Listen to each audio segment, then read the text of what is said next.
Cours C4-010. Un épisode pluvieux ne traduit pas nécessairement un dérèglement du climat. On pourrait intituler ce sujet aussi « Différence entre météorologie et climat ». Situation-problème. On ne sait pas toujours définir le climat, encore moins expliquer l'existence de plusieurs zones climatiques. En revanche, tout le monde sait qu'un épisode pluvieux correspond à un événement météorologique, même si ce mot n'est pas toujours compris. Et vous, sauriez-vous expliquer qu'un événement météorologique, comme un épisode pluvieux en mai, n'est pas un événement climatique?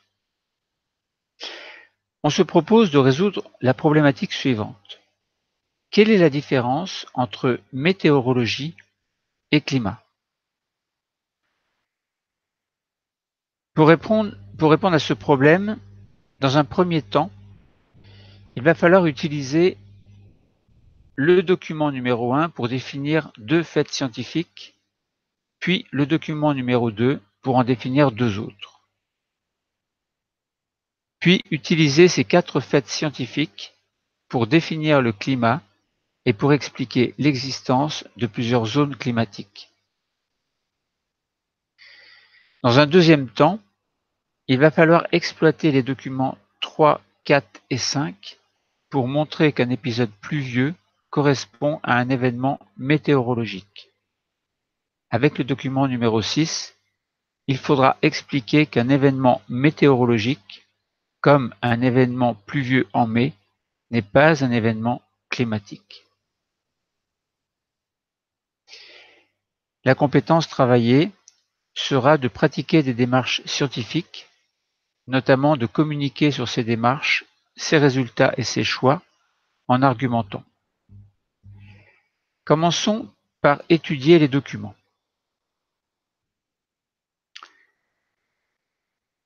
Alors je vais décrire doucement les documents, comme si j'étais à la place de l'élève qui découvre quelque chose qui n'est pas facile à comprendre. Dans un premier document, nous voyons beaucoup de couleurs. Nous voyons aussi des graphiques. Et la légende du document nous montre des zones climatiques et notamment le climat entre deux villes. La climatologie s'intéresse à des valeurs, donc des paramètres, donc, qui donneront des valeurs moyennes en fait. Et parmi ces paramètres, il peut y avoir les précipitations et la température. On pourrait bien sûr en mettre d'autres. Alors les moyennes sont établies grâce à des mesures qui peuvent se faire sur plusieurs années, voire des dizaines d'années ou beaucoup plus. Alors, que signifie précipitation? Une précipitation, c'est de l'eau qui va tomber, de la pluie, mais ça peut être de la neige aussi, de la grêle. Autrement dit, c'est une chute de quelque chose qui est en rapport avec de l'eau. On voit un nuage, et bien quelquefois les nuages sont gris, voire très noirs, et quelquefois la pluie tombe. C'est cela une précipitation. C'est quelque chose qui provient de l'atmosphère et qui peut s'exprimer en mesurant. Si par exemple on met un bol, imaginons, ou alors mieux encore, en laboratoire, on a des éprouvettes graduées. Si on met ça sur le sol, eh bien, suite à la pluie, on peut mesurer la quantité d'eau qui est tombée, qui peut s'exprimer en millimètres ou en décimètres, etc. Alors, 1 millimètre de précipitation équivaut à 1 litre d'eau par mètre cube. 1 millimètre de précipitation, donc c'est pas beaucoup, mais ça correspond quand même à 1 litre d'eau par mètre cube. Donc voilà, après avoir défini le mot précipitation, on revient sur le document. Alors ce document, il est difficile à comprendre. Pourquoi? Parce qu'il y a plein de stimulations qui vous viennent, qui nous arrivent dans les yeux, et si on se met à la place de l'élève, comment faire pour s'y retrouver? Alors les élèves brillants, bien sûr, d'un simple clin d'œil, vont comprendre, et puis ceux qui ont un petit peu plus de difficultés vont moins comprendre, mais en s'attardant un petit peu plus, on peut y réussir. Alors allons-y. Donc nous avons dit que les zones climatiques de la Terre et le climat entre deux villes sont exprimés sur ce graphe. Alors, nous voyons des choses écrites. Océan glacial arctique, tout en haut. Océan austral, tout en bas du document. Autrement dit, on aurait le pôle nord tout en haut, qui est l'océan glacial arctique, et tout en bas, on aurait le pôle sud, correspondant à l'océan astral. Alors, on s'aperçoit,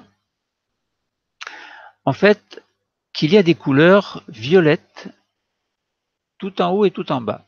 Autrement dit, au nord, à l'extrême nord et à l'extrême sud, on voit une couleur violette. Et on s'aperçoit que un petit peu plus bas que ces couleurs, ou un petit peu plus haut, donc un petit peu plus bas si on se place au pôle nord, et un petit peu plus bas si on se place au pôle sud, on voit deux lignes. Alors on voit une ligne bleue, en fait on voit deux lignes bleues.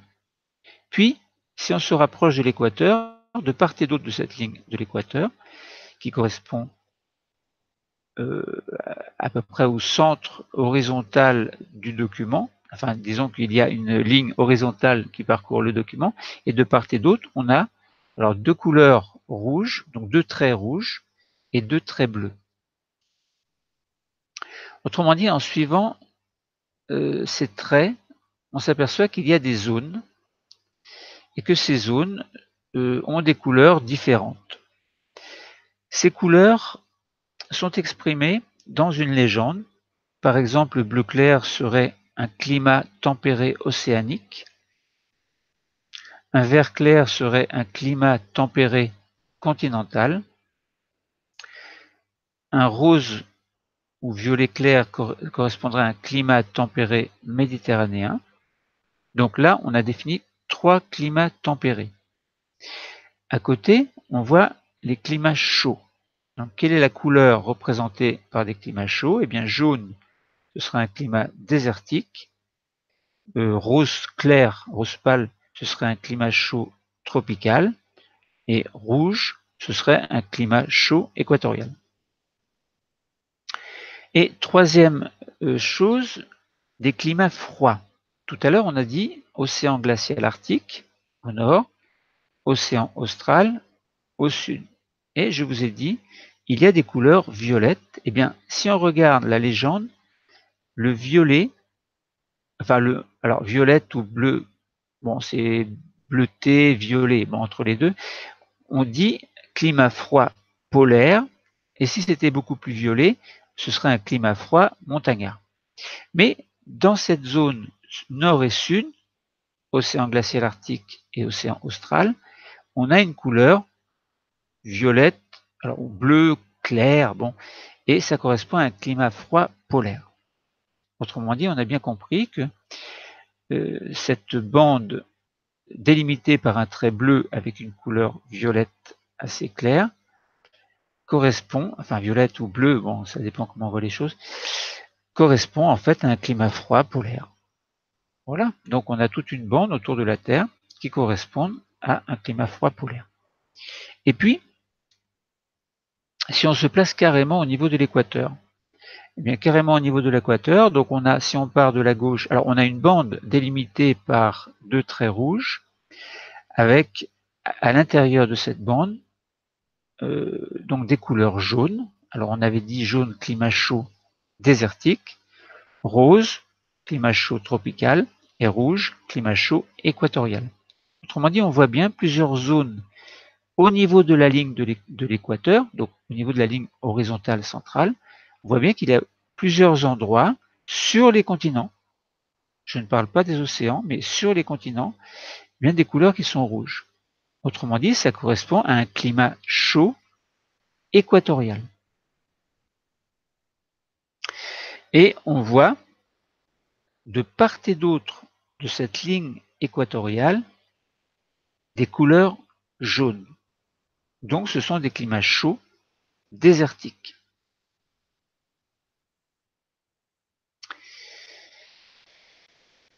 Entre le jaune et le rouge, donc entre le climat chaud équatorial et le climat chaud désertique, il y a une zone rose que l'on appelle un climat chaud tropical. Alors, la répartition n'est pas forcément uniforme, parce qu'on s'aperçoit que le climat chaud tropical et le climat chaud désertique sont sur la même zone horizontale entre l'océan Pacifique et l'océan Indien, par exemple, et même voire au-delà l'océan Atlantique.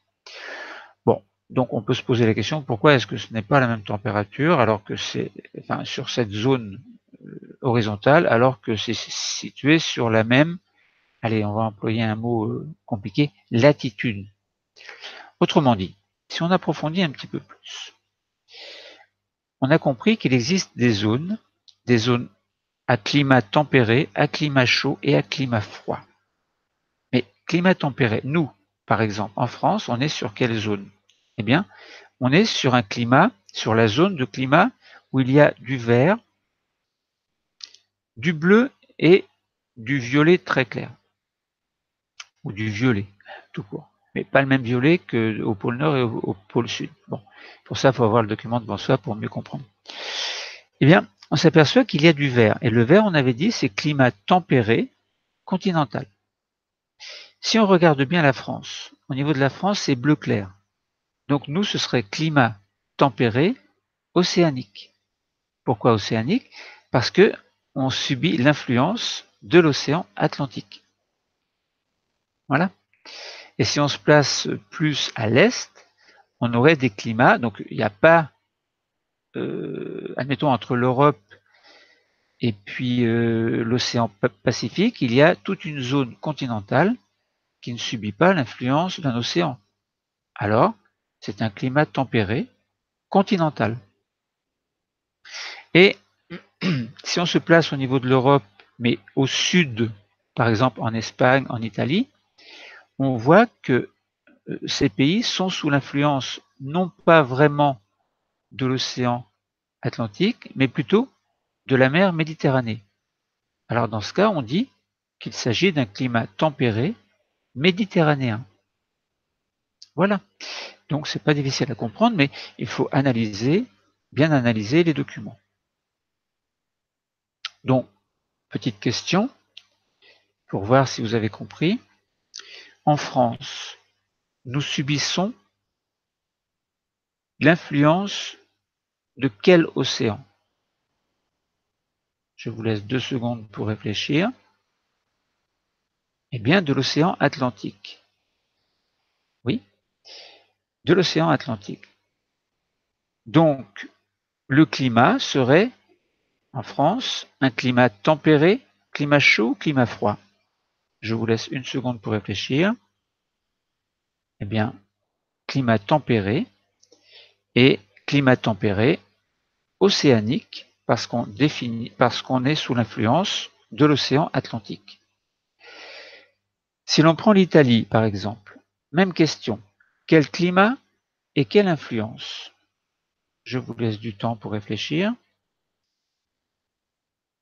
Eh bien, climat tempéré, nous l'avons dit, et climat tempéré qui subit l'influence de la mer Méditerranée.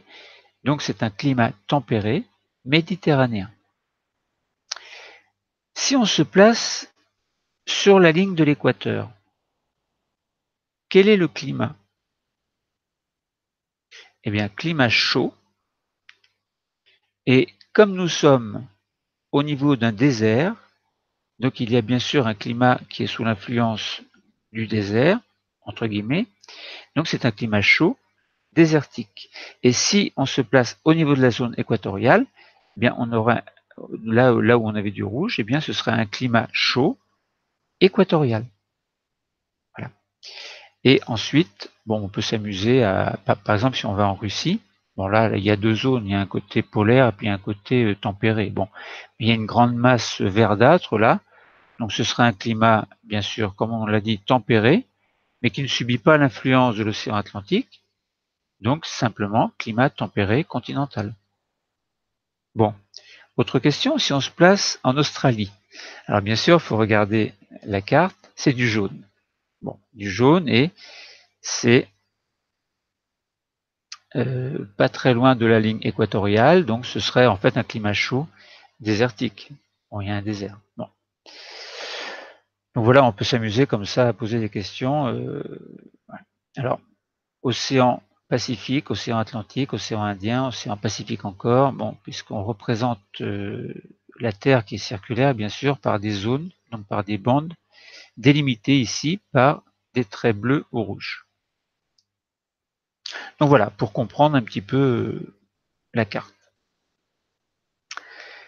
Autrement dit, ce qu'il faut retenir, c'est qu'on a des zones correspondant à des climats. Climat tempéré, climat chaud, climat froid.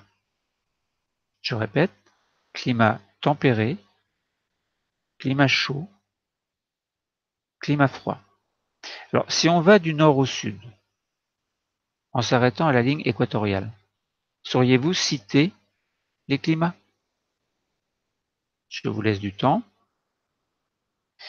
Voilà la réponse. Eh bien, puisqu'on est à l'extrême nord, donc on est quelque chose dans un endroit qui est froid. Donc, ce sont des climats froids. Puis, on passe ensuite à des climats tempérés, puis à des climats chauds. Et si on va de la ligne équatoriale vers le pôle sud, admettons, eh bien on aurait un climat chaud, puis un climat tempéré, puis un climat froid en théorie. Bon, en théorie, parce que si vous regardez la carte, ce n'est pas tout à fait comme cela.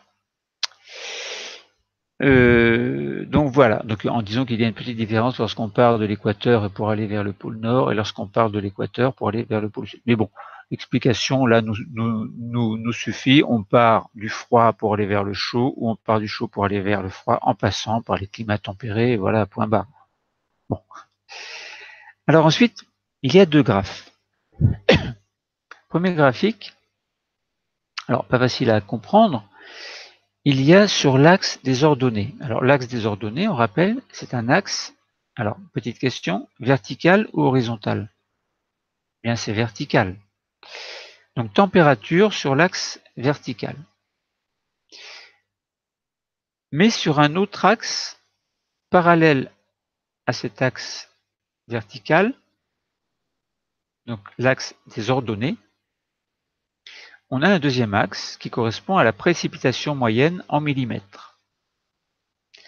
Alors on verra sur un deuxième graphe que c'est la même chose, deux axes verticaux, température moyenne et précipitation moyenne en millimètres.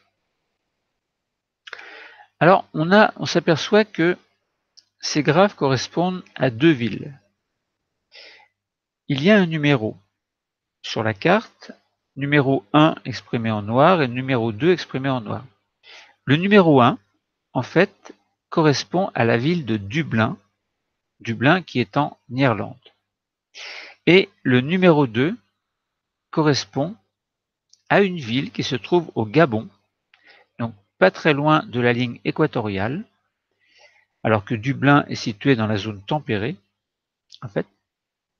Et c'est le numéro 2, donc correspond à Port-Gentil, Gentil, donc qui est situé au Gabon. Et puis on fait des mesures. Qu'est-ce que l'on mesure? Eh bien on mesure d'une part la température moyenne sur une année entière, et d'autre part les précipitations moyennes, pareil, sur une année entière. Donc on fait cela pour la ville de Dublin et pour Port-Gentil. Alors vous pourriez, vous, en travaux pratiques, faire la même chose, c'est-à-dire que vous prenez un endroit dans votre collège ou lycée, pas collège, puisque là c'est cycle 4, vous prenez un endroit et puis vous mesurez la température tout au long de l'année, donc de mois en mois, température moyenne. Vous relevez par exemple tous les jours la température sur une année. Alors bien sûr, l'année scolaire va de septembre à juin, Il faudrait faire de septembre à juin et puis prendre le relais, enfin quelqu'un prendrait le relais juillet-août, quelqu'un qui resterait sur place par exemple, ou qui ne serait pas localisé pas très loin. Et d'ailleurs, vous pouvez faire ça chez vous. Bon, on peut imaginer toutes les possibilités. Et puis mesurer également les précipitations moyennes. Voilà. Ça veut dire que chaque jour, imaginons, vous prenez une éprouvette, et puis vous mettez l'éprouvette, imaginons vous fassiez ça dans votre jardin, vous mettez l'éprouvette dans votre jardin, et puis chaque jour, toujours à la même heure, vous relevez le nombre de millimètres d'eau qui est tombé. Et vous tenez un cahier, et puis vous tenez sur un cahier donc ces mesures, et puis ensuite vous faites le bilan sur une année entière. Ça vous permet de calculer une température moyenne annuelle et une précipitation moyenne annuelle. Alors bien sûr, il faut être très rigoureux dans ces mesures et vous pouvez même communiquer avec d'autres collèges pour faire ces mesures-là et puis faire des comparaisons. Donc là, c'est ce que des scientifiques ont fait. Je répète, ils se sont placés à Dublin, quelque part à Dublin, et quelque part donc dans une zone tempérée en Irlande, et puis quelque part à Port-Gentil, dans une zone équatoriale correspondant donc à un climat chaud. Autrement dit, Dublin, climat tempéré, Port-Gentil, au Gabon, climat équatorial. Alors, que donnent ces mesures? Quel est le résultat? Alors, on regarde d'abord la température qui sera exprimée chaque mois, donc janvier, février, mars, avril jusqu'à décembre. Alors, on regarde. La température correspond à la courbe rouge sur le document numéro 1. Cette courbe rouge, en fait, janvier, février, correspond à 5 degrés Celsius. Ligne horizontale, janvier-février. Puis la température augmente tout doucement. Ça forme en fait une espèce de cloche. Et de telle sorte qu'à partir de on va dire de juillet à août, donc juillet à août, les températures sont maximales, elles sont à 15 degrés à peu près. Et puis à partir de fin août, la température commence à diminuer en septembre, puis continue à diminuer jusqu'en décembre pour être à une température de 5 degrés. Autrement dit, janvier, février, décembre, alors décembre, janvier, évidemment, ça se rejoint, hein, on a une température moyenne de 5 degrés, et puis ensuite, de février à juillet, août, donc entre les deux, la température augmente régulièrement pour obtenir, je le répète, un maximum de 15 degrés au mois de juillet, alors en moyenne bien sûr. Parce qu'au mois de juillet, par exemple, il y a 31 jours et il faut compter la température sur 31 jours et faire la moyenne, de manière à la reporter sur le graphe des ordonnées, c'est-à-dire axe vertical correspondant à la température moyenne. Bon, bref. Donc voilà, donc une température en forme de cloche tout au long de l'année. Voilà. Ensuite, si on fait pareil, on regarde la température moyenne. Alors ça, c'était Dublin, hein, en Irlande, donc niveau climat tempéré. On fait la même chose maintenant à Port-Gentil au Gabon. Donc on commence au mois de janvier, et bien on s'aperçoit que la température, allez, on va dire à peu près 25. Et si on regarde tout au long de l'année, eh bien la température reste à peu près à 25. Il n'y a pas ou très peu de variations. Alors il y a une petite baisse des températures à partir du mois de janvier, février, mars, avril, mai. À partir du mois de mai et jusqu'au mois de août, il y a une petite baisse de température. Alors une baisse pratiquement négligeable, mais une baisse quand même, puis ensuite une très légère hausse, et puis la température donc se limite toujours à 25 degrés, à peu près. À peu près. Bon, autrement dit, au niveau du climat chaud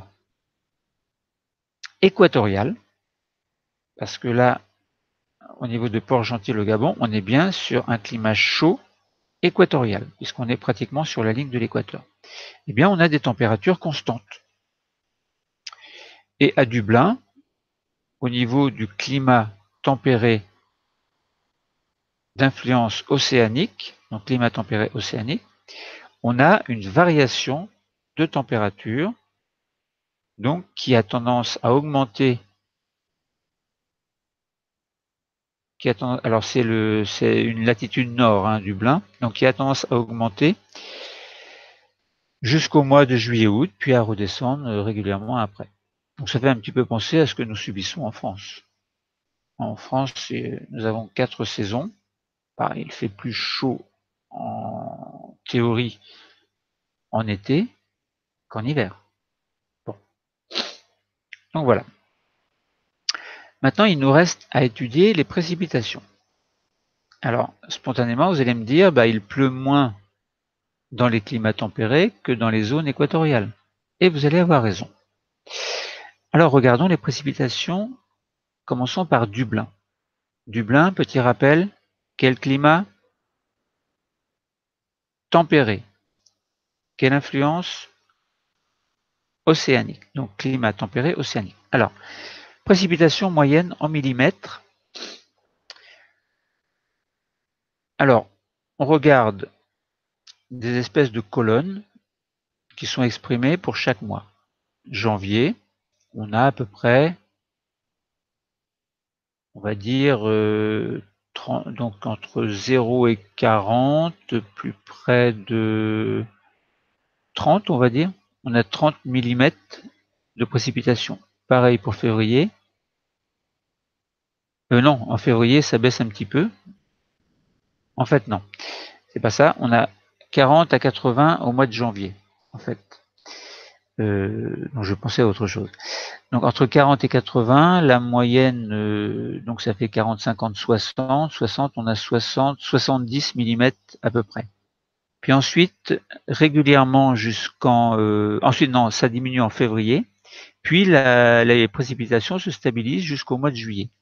Et ensuite, à partir du mois d'août, les précipitations sont un petit peu plus élevées. Bon, autrement dit, de janvier, globalement, hein, non, on va pas dire de janvier, on va même dire de février donc février, mars, avril, mai, juin, juillet. Les précipitations sont de à peu près 60 mm de mercure. Puis à août, septembre, octobre, novembre, décembre, janvier, elles sont à peu près de à peine 80. Autrement dit, il pleut moins de février à juillet que de août à janvier. Donc, différence de 20 mm en moyenne. Maintenant, regardons ce qui se passe à Port-Gentil au Gabon. Eh bien, on s'aperçoit que là, il y a de grandes variations de précipitations au niveau équatorial, donc au niveau de ce climat chaud équatorial.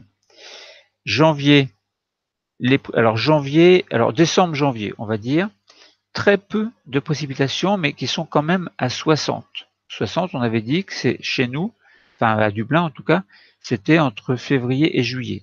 Donc on a 60. Donc vous voyez un petit peu de quoi il s'agit par rapport à notre climat, à nos précipitations à nous en France. Bon, eh bien c'est ce qui se passe à Port-Gentil au Gabon, janvier-décembre.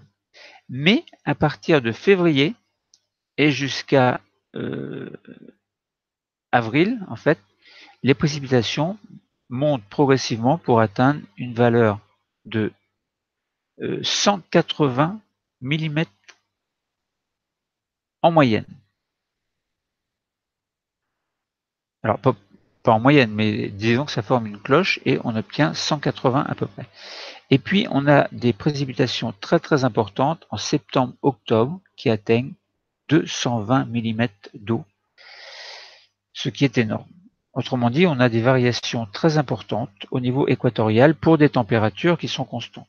Autrement dit, il pleut beaucoup et la température reste toujours la même. Donc on imagine très bien l'humidité qu'il doit y avoir là-bas. Donc voilà, bon, un peu fastidieux cette étude, Mais ça nous permet, si on résume, de voir qu'il y a 3 climats, climat tempéré, climat chaud, climat froid, qu'il y a des influences océaniques ou continentales. Alors par exemple, climat tempéré océanique, continental ou méditerranéen. Climat chaud, désertique, tropical ou équatorial. Et climat froid, polaire ou, nous ne l'avons pas dit, montagnard. Voilà, si on compare ce qui se passe dans 2 villes, l'une à climat tempéré, influence océanique, et l'autre à climat équatorial, nous apercevons que la température est variable à Dublin, par exemple, donc c'est un petit peu comme chez nous, avec des précipitations très légèrement variables mais relativement constantes, tandis qu'au niveau du climat équatorial, eh bien, la température est constante tout au long de l'année, mais les précipitations sont variables et plutôt très importantes. Bon, voilà ce que l'on pouvait dire de ce document numéro 1 qui est, je l'avoue, assez fastidieux à comprendre. Ensuite, au niveau de alors on peut se poser la question évidemment pourquoi il y a ces zones froides et chaudes, tempérées, hein, évidemment, ce sont des questions. Pourquoi est-ce que la température est variable chez nous, donc dans les climats tempérés? Pourquoi est-ce que les précipitations sont constantes ou très variables? Bon, bien sûr, on peut se poser plein de questions. Alors, donc les climats sont répartis de manière inégale au niveau de la Terre en formant des espèces de bandes tout autour de la Terre. Alors on peut essayer de comprendre pourquoi il fait plus chaud à un endroit et plus froid à l'autre endroit à partir d'un modèle qui va permettre de comprendre la répartition des climats de la Terre. Alors, le Soleil est beaucoup plus gros que la Terre, les rayons qu'il envoie sur notre planète sont parallèles entre eux. Donc on va considérer qu'ils sont parallèles. La Terre est sphérique, on le sait, et un même rayonnement solaire se répartit sur une plus petite surface au niveau de l'équateur qu'au niveau des pôles. Il fait donc plus chaud à l'équateur qu'au pôle. En fait, ce qui veut dire que si on fait une expérience, on prend 2 globes ou un globe et on fait 2 expériences différentes. Une expérience au niveau de laquelle on éclaire avec une lampe la zone équatoriale de notre globe. On s'aperçoit que ça forme donc la lumière, qu'on a un cône de lumière, enfin qu'on a de la lumière qui parvient à cette zone équatoriale en formant un cercle. Et si cette même quantité de lumière est envoyée plus au niveau des pôles, on s'aperçoit que ça fait un grand ovale. Autrement dit, entre les deux, qu'est-ce qui peut expliquer la différence? Eh bien, c'est le fait que la Terre elle est ronde et que cet ovale exprime entre guillemets la rotondité de la Terre. Donc, comme le faisceau lumineux envoie la même quantité d'énergie, eh bien, on s'aperçoit que l'énergie est plus concentrée au niveau de l'équateur. Donc, on en déduit qu'il ferait chaud au niveau de l'équateur si notre faisceau était remplacé par le Soleil. Et au niveau des latitudes plus élevées, c'est-à-dire au niveau du cercle polaire, admettons, cette même quantité de chaleur est répartie sur plus de surface. Autrement dit, il fait moins chaud localement qu'à l'équateur. Bon. Donc ça, c'était le document numéro 2. Ensuite, sur un autre document numéro 3, on nous montre des prévisions donc, que l'on peut voir chaque soir sur les chaînes de télévision. Donc, la météorologie est une science qui prévoit des phénomènes météorologiques, donc qui les étudie sur un court terme, tels que par exemple l'eau qui va tomber, la neige, la grêle, etc., mais qui nous donne également la température, le vent, donc la vitesse du vent, sur une zone relativement limitée, par exemple la France. Autrement dit, prendre conscience de ce que c'est la météo c'est la météorologie, c'est localement, on prend la France, admettons, et on regarde quel temps il va faire aujourd'hui, demain ou après-demain, ou dans les jours qui suivent, ou dans l'heure qui va venir. Donc, on voit en fait, on parle souvent de dépression, d'anticyclone. Donc si on parle de dépression, ça signifie qu'il y a des nuages. Si on parle d'anticyclone, ça veut dire qu'il n'y a pas de nuages. Et ces zones anticycloniques ou dépressionnaires se déplacent tout autour de la Terre ou localement. Par exemple, si on prend juste le cas de la France, eh bien, il peut y avoir des nuages, puis ces nuages progressent, ils vont ailleurs, et puis ça correspond à des précipitations ou pas, il pleut ou il neige, etc. Mais localement, ces phénomènes se déplacent, et ça correspond également à certaines températures qui sont variables d'un moment à l'autre. Voilà, c'est ça la météorologie.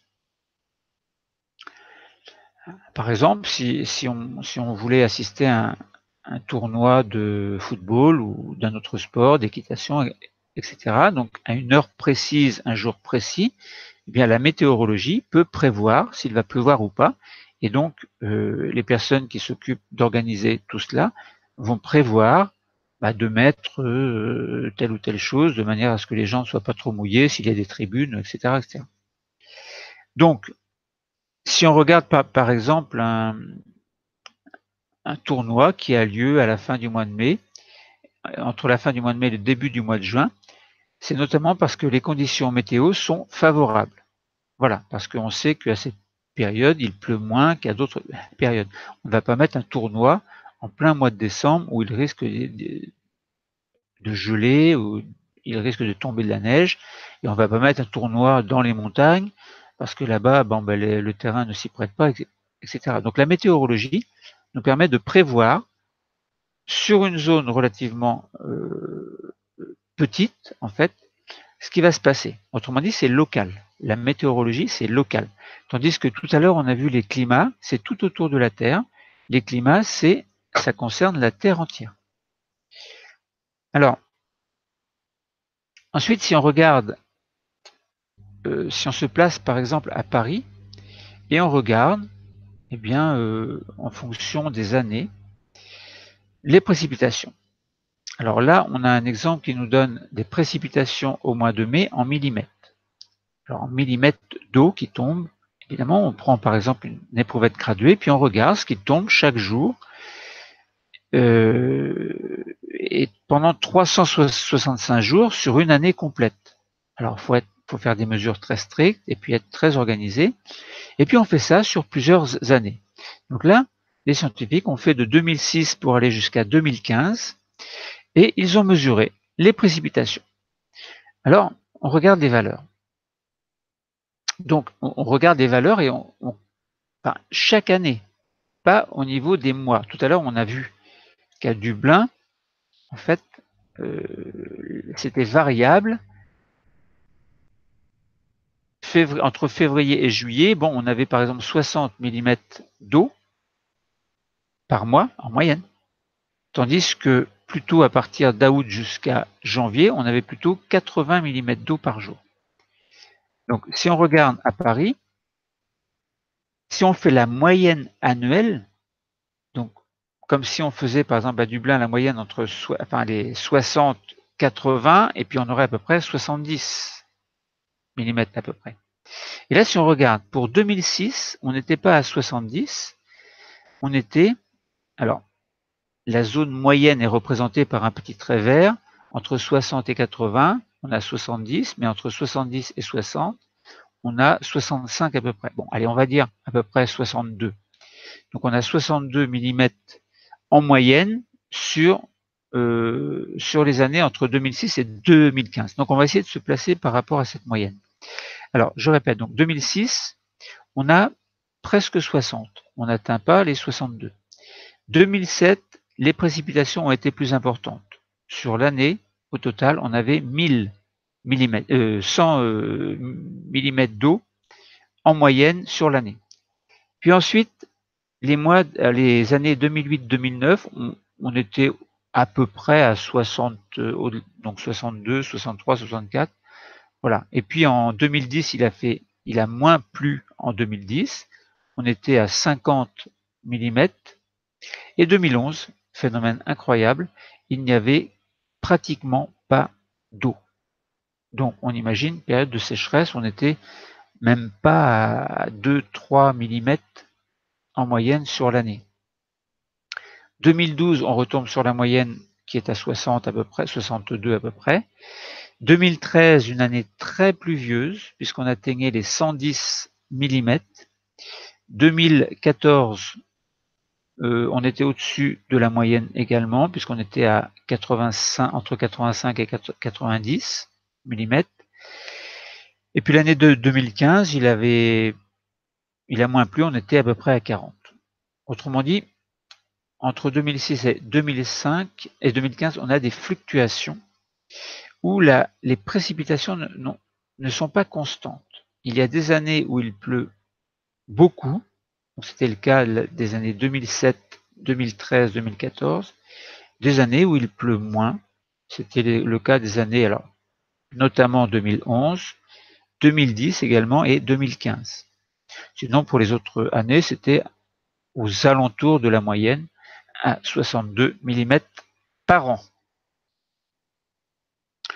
Donc le trait vert représentait la normale de saison. Bon, voilà, donc c'était les précipitations du mois de mai à Paris. Alors c'était pas sur l'année entière, c'était juste en fait sur le mois de mai. Donc on a fait la moyenne des précipitations en fait, et cela a donné ces valeurs-là. Bon, ensuite, dans le document numéro 6, on nous montre, on nous explique en fait la différence entre climatologie et météorologie. Alors, on ne va pas s'attarder sur le texte, simplement que météo, on sait que c'est local, on donne localement le temps qu'il va faire, donc soit c'est plutôt dépressionnaire avec des nuages, s'il va plus ou moins pleuvoir. Bon, il peut y avoir des nuages sans pluie, il peut y avoir des nuages de pluie, il peut y avoir des nuages d'orage, bon, tout le monde le sait. Donc c'est local, ces nuages peuvent se déplacer, c'est toujours local, donc on est toujours dans la météorologie. Et puis, on peut avoir un anticyclone, c'est-à-dire qu'on n'a pas de nuages. On a toute la pression atmosphérique au-dessus de la tête, pas de nuages. Donc si on est en plein été, bah, il fait chaud. Si on est en plein hiver et qu'on est sur un anticyclone, il n'y a pas de nuages, il fait froid. Il fait plus froid que s'il y a des nuages. Bon, ensuite, la climatologie, eh bien c'est l'étude des climats qui se répartissent sur la Terre, sur des grandes zones. Hein, on avait dit donc climat tempéré, avec des influences océaniques, continentales ou méditerranéennes, des climats chauds avec des influences désertiques, tropicales ou équatoriales, et des climats froids avec des influences polaires. Voilà, donc l'étude des documents est terminée. On peut proposer une correction. Alors, il fallait définir, en fait, avant de définir, on rappelle le problème, en fait, il fallait comprendre la différence entre météorologie et climat. Il fallait, dans un premier temps, utiliser les documents pour définir des faits scientifiques. Donc, on avait 4 faits scientifiques à déterminer. Puis ensuite, il fallait montrer qu'un épisode pluvieux, par exemple, c'était un phénomène météorologique et non pas climatique. Bon, on va essayer de résumer tout cela. Alors, d'abord, dans les documents 1 et 2, il fallait définir le climat et expliquer l'existence de plusieurs zones climatiques en mettant l'accent sur des faits scientifiques. Donc, dans un premier temps, le document numéro 1 nous permet de découvrir 2 faits scientifiques. Premier fait scientifique, il y a des grandes zones climatiques qui se répartissent de part et d'autre de l'équateur. Et deuxième fait scientifique, chaque climat est caractérisé par des précipitations moyennes et des climats et des températures moyennes, ces moyennes étant établies sur des années. Dans un second temps, le document numéro 2 permettait de comprendre 2 autres faits scientifiques. Donc, troisième fait scientifique, c'était l'origine des climats est due à l'inégale répartition de l'énergie solaire, nous l'avons vu. Le quatrième fait scientifique, c'est que l'inégale répartition de l'énergie solaire est elle-même liée à la sphéricité de la Terre.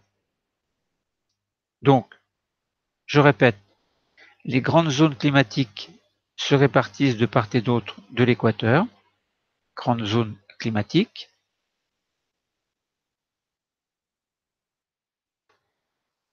Donc, on avait des climats tempérés, puis climats froids, Et au niveau de l'équateur, c'est climat chaud. Alors, je bascule sur les documents et ensuite je reviens sur la correction. On a vu que chaque climat est caractérisé par des précipitations moyennes et des températures moyennes, ces moyennes étant établies sur des années. C'est ce que l'on a vu au niveau de Dublin et au niveau du Gabon, de Port-Gentil au Gabon. Donc on a bien compris la différence des températures et des précipitations. Ensuite, il fallait comprendre que l'origine des climats est due à l'inégale répartition de l'énergie solaire. C'est ce qui a été démontré grâce à l'expérience avec une sphère. Si on envoie un faisceau lumineux à l'équateur, on a un cercle, et si on envoie ce même faisceau au niveau du pôle, on s'aperçoit qu'on n'a pas un cercle, mais on a un grand ovale. Or, entre l'ovale et le cercle, on a la même quantité d'énergie. Donc ça veut dire que le soleil frappe plus fort, alors c'est pas qu'il frappe plus fort, mais il envoie plus d'énergie solaire au niveau de l'équateur qu'au niveau des pôles. Donc la répartition de l'énergie solaire fait qu'il fait plus chaud à l'équateur et plus froid automatiquement dans les zones de latitude plus élevées. Voilà, donc ainsi, pour répondre à une partie de la question, le climat est défini par des zones étendues du globe, donc c'est ce que l'on a vu dans le document numéro 1, à partir des températures et des précipitations moyennes établies sur des années. Il existe donc 3 grandes zones climatiques qui sont de part et d'autre de l'équateur la zone chaude, la zone tempérée et la zone froide. Ces zones climatiques sont liées à l'inégale répartition de l'énergie solaire à la surface de la Terre, comme nous l'avons vu dans le document numéro 2. Ensuite, il fallait montrer qu'un épisode pluvieux correspond à un événement météorologique et non à un événement climatique. Autrement dit, qu'il faut différencier la météorologie, qui est un phénomène, enfin, qui est une étude plutôt locale, alors que les événements climatiques sont plutôt dus à des zones qui se répartissent sur toute la Terre entière, comme nous l'avons vu précédemment. Alors, l'étude des autres documents permet de comprendre donc la différence entre climatologie et météorologie. Le document 3 a permis de comprendre que la météorologie s'intéresse à des phénomènes à courte échelle de temps, comme on a dit, donc dépression, anticyclone, température locale au niveau de la France, précipitations locales, etc., sur de petites zones géographiques, donc la France admettons. Ainsi, comme le montre le document 4, un épisode pluvieux en mai, par exemple, relève de la météorologie et non de la climatologie. Donc parce que c'est local, justement. En effet, le document 5 montre qu'il n'affecte que très peu la moyenne des précipitations annuelles établies, alors là c'était sur une trentaine d'années. Ça ne relève pas de la climatologie, mais bien cette étude relevée à Paris, par exemple, si on relevait la moyenne des précipitations, c'était bien de la météorologie et non de la climatologie. Ainsi, et pour résumer un petit peu ce que l'on devait faire sur la deuxième partie, la météorologie s'intéresse à des phénomènes météorologiques sur une petite zone du globe et à court terme. Donc, par exemple, sur 1 jour, 2 jours, 3 jours, mais difficile de prévoir au-delà de 7, même 4, 5, 6, 7 jours. Bon, c'est pas toujours évident. Le temps est variable et puis fait un peu ce qu'il veut, entre guillemets. Bon. Ainsi, quelques jours de pluie à Paris en mai, que l'on a vu dans le doc 4, ne relèvent pas de la climatologie, mais bien de la météorologie. Et d'ailleurs, cela ne modifie quasiment pas la moyenne des précipitations sur quelques années. Cela ne traduit donc pas un dérèglement climatique, mais localement de petites anomalies, si l'on considère qu'on a une moyenne qui doit être stable, ce qui est tout à fait faux d'ailleurs. Ensuite, la lecture du texte permet de comprendre, dans le doc 6, permet de vérifier que la différence entre météo et climat est bien comprise. Un événement météorologique, comme quelque chose qui va se produire tel ou tel mois, par exemple mois de janvier, mois de mai, c'est pas un événement climatique, mais bien météorologique. Voilà, pour les connaissances générales, on a défini ce que c'était que la météorologie, les climats, on a bien compris la différence entre météo et climat, on a bien compris les grandes zones climatiques de la Terre. Donc, nous considérons que le cours est terminé. Merci.